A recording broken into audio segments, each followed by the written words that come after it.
Hello and welcome back to this 2023 European Schoolnet Academy Games in Schools course. This is Module 1, which is about why use video games in the classroom. And in this final video of Module 1, we're going to be showing you some useful and different background resources to keep getting you thinking about how we can use video games in the classroom.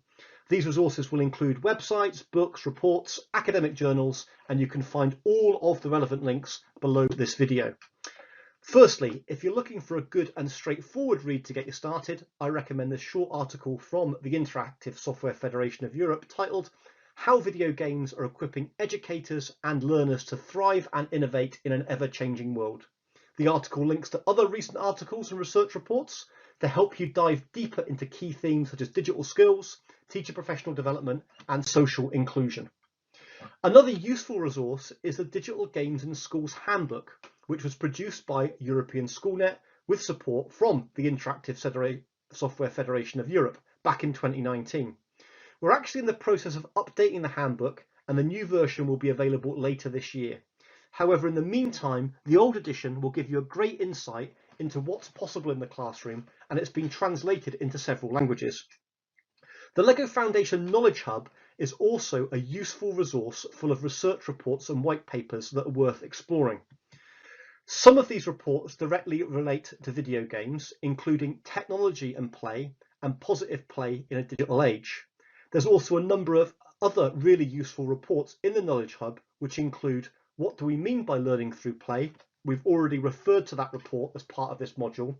Learning through play in school, which is about playful pedagogies, and play facilitation, the science behind the art of engaging young children.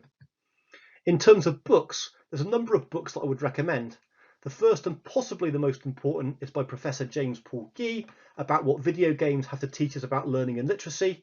It might appear a little bit dated, but all of the ideas have been and continue to be instrumental in my own practice.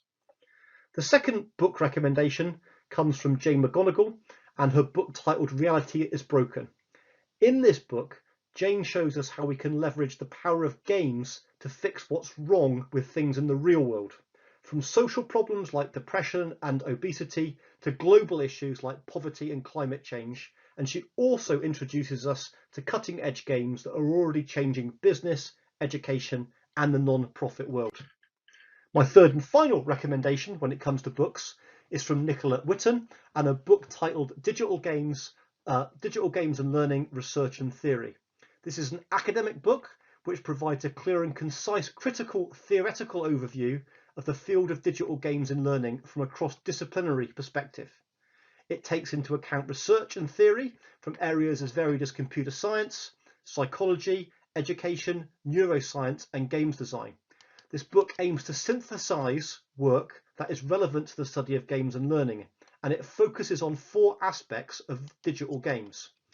Games as active learning environments, games as motivational tools, games as playgrounds, and games as learning technologies. And she explores each of these areas in a lot of detail. If you're looking for something which is more academically robust and peer-reviewed, you might be interested in these 3 journals. The first is the International Journal of Games-Based Learning.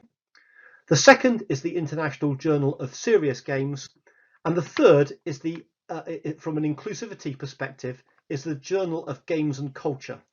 Now, not all of these articles in the journals are open access. However, normally, if you're an educator and you get in contact with the author, they'll be happy to share a copy of their article with you. Everything I've mentioned so far are just recommendations. But don't forget, you can also find lots of other research, blog posts and case studies on the wider internet. Just be careful what comes back from a search term like game-based learning, because while search results are often games-based, they're not always rooted in good learning. It's really important that we look at all of these resources through a critical eye. Finally, I want to point you towards 2 other interesting things for you to explore. The first is Games for Change, which focuses on how we can use games for social change. And the second is a charter school in the US called Quest to Learn. This is a school that uses computer games and gamified approaches in all aspects of its learning, teaching and assessment. Really is a fascinating place. Okay, so that's the end of the last video in Module 1. it's really important that you start to dip into some of these resources to start to expand your own level of knowledge and understanding about video games in schools. I'm also conscious that you as course participants will know of other examples of books, articles, case studies, blog posts and research that have informed your practice, and I'm really keen that you share these ideas with the course participants.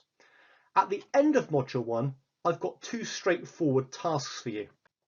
The first task is to read the Interactive Software Federation of Europe article, How Video Games Are Equipping Educators and Learners to Thrive and Innovate in an Ever-Changing World. And the second task is I want you to think about a game. It could be a game that you've played as a child. It could be a game that you play with your children now. It could be a game that you played as an adult. It could be a game that you've played in the classroom, such as hopscotch. It could be a board game or a manipulative like a Rubik's Cube or a Lego brick. And of course, it could be a video game.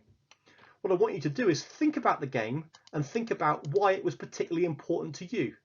What is it that you vividly remember about playing the game, or why do you continue to play the game now?